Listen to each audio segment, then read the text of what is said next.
king wangu akastika ndaroona because moyo wangu urikuita sei urubatikana unobatikana ende ndinonyatsoshaya kuti tichapapedza sei but pandinosanganawo nemakings unoda kumbonzwawo kwamuri nyaya yemadrugs iri all over right even kwekwe iriko but sometimes pandosangana nemayouths inina I don't work nevanhu vanodaro ende inowana ndezvo zvinozvi kuti handitambe nayo even team yangu maselectors angu madj vafana vangu madjs tumwe tumafana twangu tumaartist twandodhila nato andodhila nesober sense usually ndo vanhu vangu vandodhila navo then ndikaonawo uchigona uchiita zvemabias avakawanda vanonyanzondiziva noti kana tikasangana most of the time ndaraunda se vanotaura kuti aiwa izvi zvide masiya even kana kudhakwa chaiko chaiko tinodhakwa tisapekuita pekugumira nemabias because sometimes career yedu inoda focus.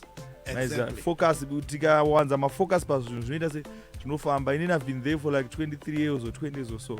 I'm still strong nyenyaya yekuti handina kubata forge, handina kubata mbanje, handina kubata all those things. Not kuti handina all those things. Saka most of the times my mind is just focused. Because iri basa manje. Jasingaziva vanhu vakawanda manje. This is a most top paying job. Exactly. You might be the next job praiser, you might be the next Freeman, you might be the next Sekalans. Exactly. But you know the jeopardizer because I'll switch a focus into these things. You're not putting too much effort. Because my drugs are anokwadza. Exactly. Anokwadza. Kana uchiterera uri artist, uri DJ or whatever in the entertainment. Hazvina skiri kuti utonzi wakadhakwa uri kuridza wakadhakwa, hazvina skiri. Hazvina zvazvinombokuendesa, zvinotokudzosera kumashure. Because wakawanda vanenge vachikuseka ino vanenge vachitoona effort yako yakadhakwa. Hapana level raunotombozoricha pamalevels ezvinhu zvakawanda pakuti munhu akangozva kuti munhu wemadrugs zvinhu zvakatodhakwa. Aiwa Kingman, thank you so much neshoko renyu.